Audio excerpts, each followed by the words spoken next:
Well, good morning and namaste. So good to be back here, as it always is.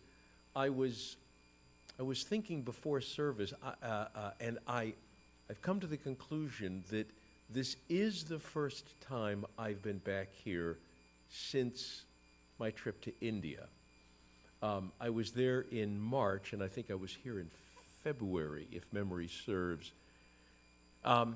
In late February, I got a phone call from someone who said, would you be willing to be the guest of the Ministry of Culture in India and speak at a conference of 50,000?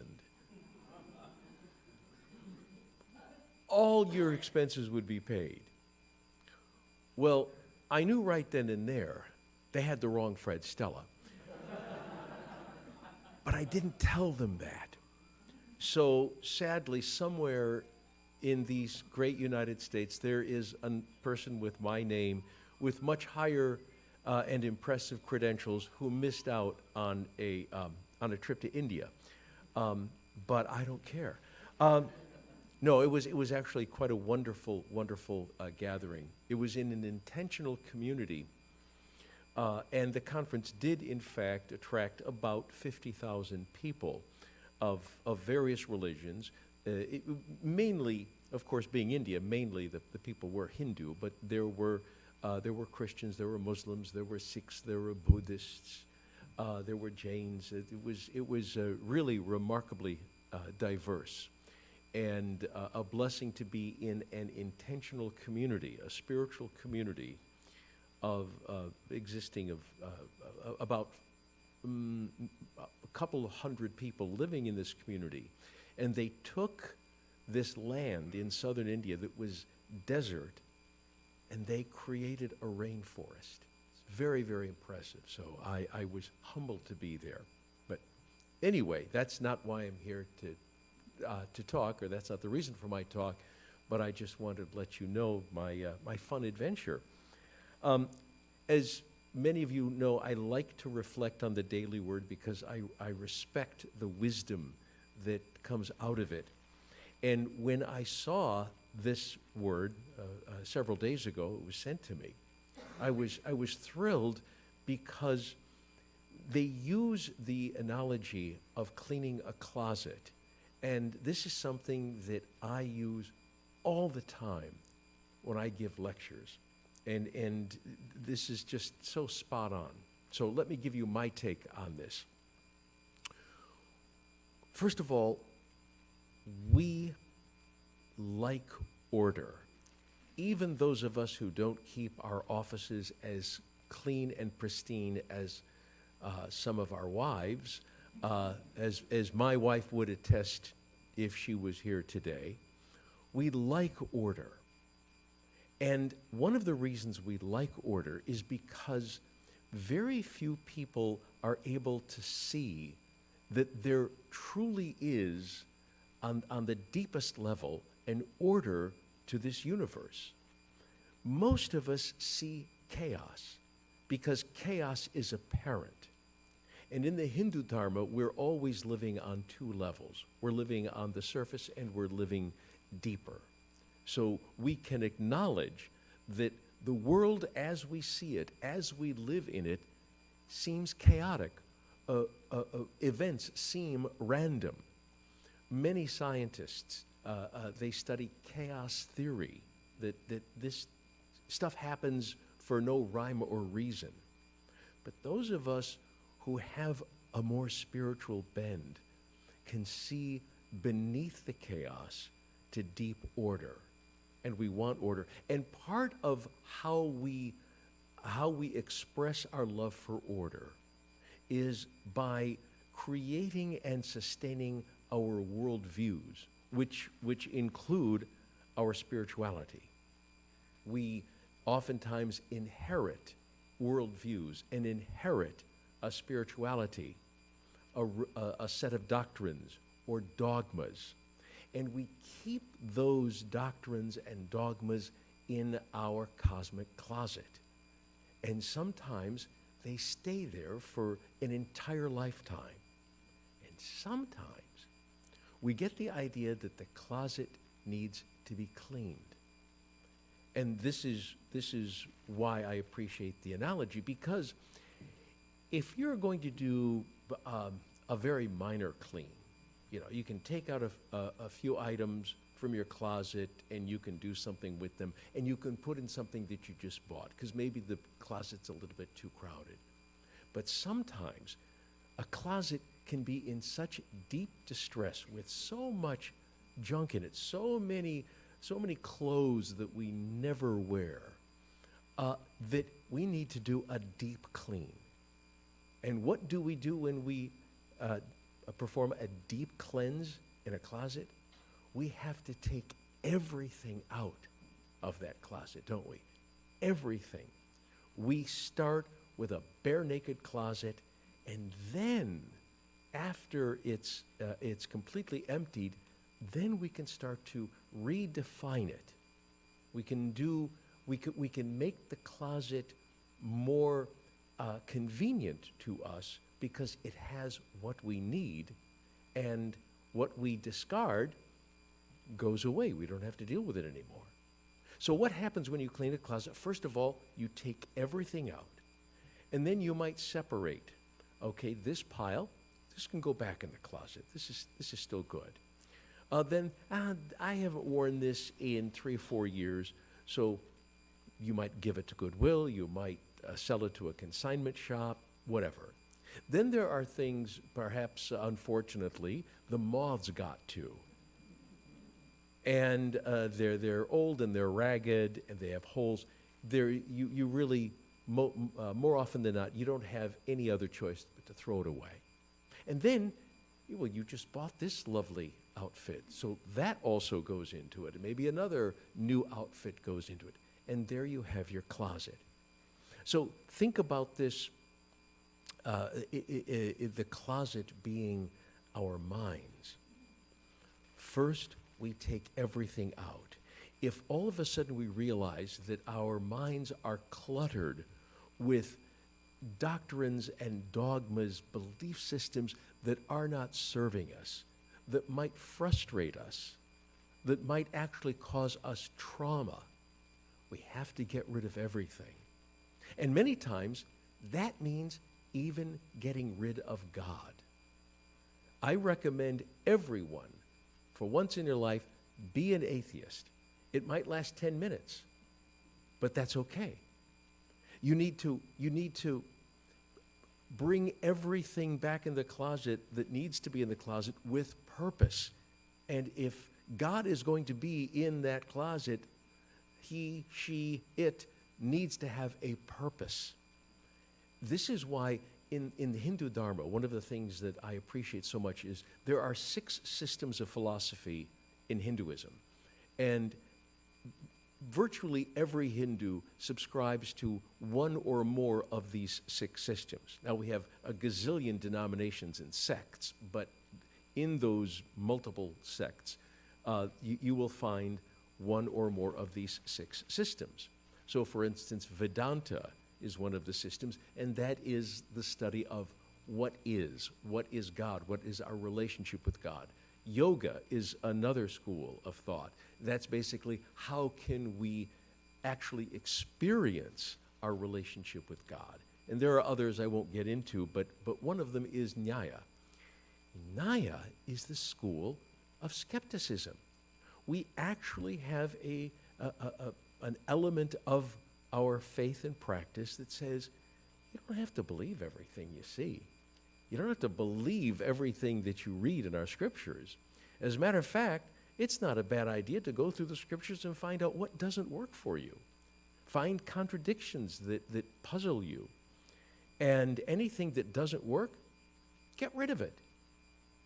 And I see the same philosophy. It may not be as stated as overtly as in Hinduism, but it is in unity, that there is no one thing that one must believe, and that each and every person is respected. As Bill said at the beginning of the service, we are respected for where we are on the path. And that is so important because you don't get that in many spiritual/religious systems. There is a dogma. There is something that must be adhered to. And if you don't adhere to it, something is wrong with you, and you can't be a member of the club. So this idea of respecting an individual's particular journey is very, very important. Now let's get back to the closet. So we've emptied the closet, which includes rethinking God. Is there a God? And if we're going to put a God back in the closet, which God? Is it going to be a God that created the universe, perhaps a deist God, a God who created the universe and just went away to some other part of the universe and we never hear from him again? Is it going to be a judgmental God that's just waiting for you to make the slightest little mistake so you can end up in eternal torment? Is it going to be a God that is actually a part of who we are and present in creation? Are you going to let Jesus back in? And which Jesus are you going to allow? Jesus, who was 100% God, 100% man, and died for your sins? Or are you going to allow a Jesus who's more of an older brother, someone who is not different in substance, but different in degree, someone who just finally got it the way we can all get it at some point? Then you can put in any of the old clothes that still make sense to you. But it's so important. Get rid of that, the moth-bitten clothes, the stuff that doesn't look good on you anymore, the stuff that you're not comfortable with anymore.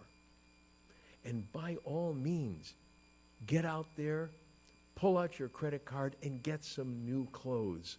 Get some clothes that really, really fit well. New ideas, new concepts of divinity, how to connect with divinity.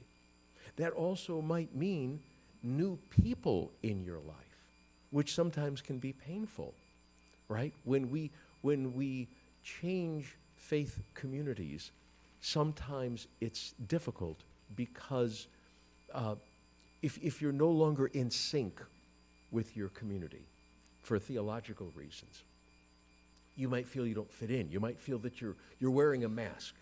You're in this community only because, well, I've been here all my life, or I've been here for 20 years, and these are my friends, but I can no longer acknowledge what they believe, no longer acknowledge what they do.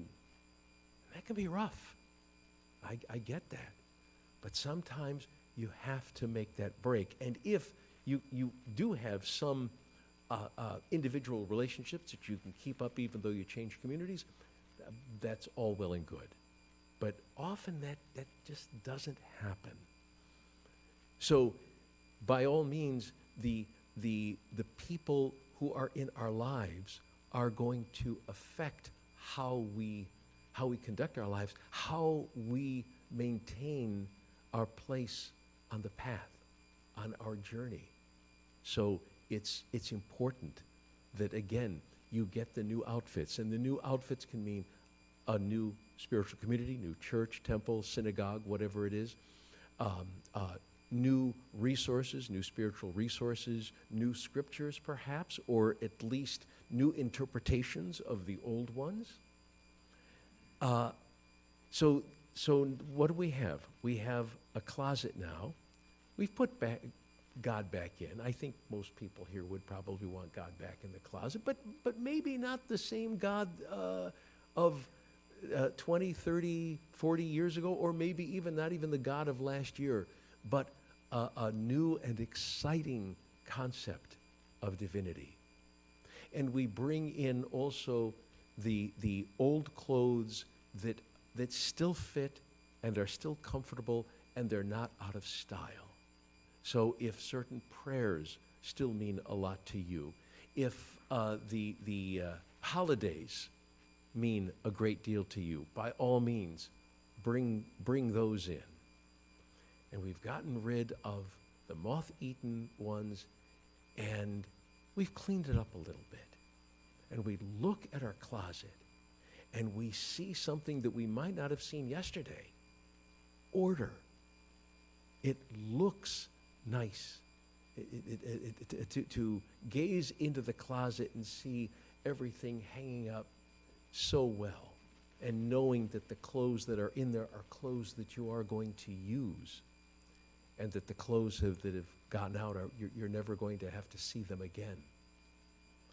And you use that closet, you use that new paradigm that you have created, actually, and you go forth. But you know what? This isn't a one-time thing. I constantly reevaluate my practices. I constantly reevaluate my beliefs. And if something no longer feels right, no longer fits where I am on the spiritual path, poof, it goes away. Sometimes I hang on to clothes longer than I should, okay? So spiritual concepts, yeah, that's not hard for me either, to hang on to something a little bit longer than it should, because there is such comfort in just the familiar, right? So familiar prayers, familiar people, and all of that. But it is important that you don't make it a one-time thing. You constantly reevaluate. And it doesn't mean you have to change your community. It doesn't mean you have to make major modifications in your life when you do that. But just a little tweak here, a little tweak there, and marvel at the order that this will bring in your life. The confidence that you are doing what you need to be doing on the spiritual path. So I'll close with just reading another portion, the same portion that was read earlier. When I clean out a closet, the process of organization can look messy. And yes, when we do serious reevaluations of our spiritual lives, it can be messy, especially when it involves relationships with other people. As I sort the items, I can establish a system order of giving everything its proper place.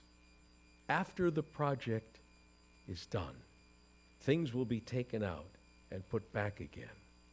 I use the power of order to change and adapt as often as necessary. Hey, it's Reverend Mike here. I just wanted to stop for a moment before you get on with your day, and thank you so much for spending time with us this morning. It means the world to us, and I just wanted to let you know if there's anything that we can do to make your experience even better, please do not hesitate to reach out by going to our website. I also wanted to offer you the opportunity for us to get together and sit down so I could get to know you a little bit better and answer any questions that you have. I can either do that by either getting together in person, have a cup of coffee, or we can meet online via Zoom. If you're interested, please don't hesitate to reach out. You can reach me at michael@courage2thrive.com. And lastly, if you find these messages are helping you, we would be tremendously grateful if you'd consider donating to the center. The best and the easiest way to do that is simple. Just go to our website. Again, thank you so much. Hope you have a great day. Hope you're doing well. God bless, and we hope to see you soon. Bye-bye now.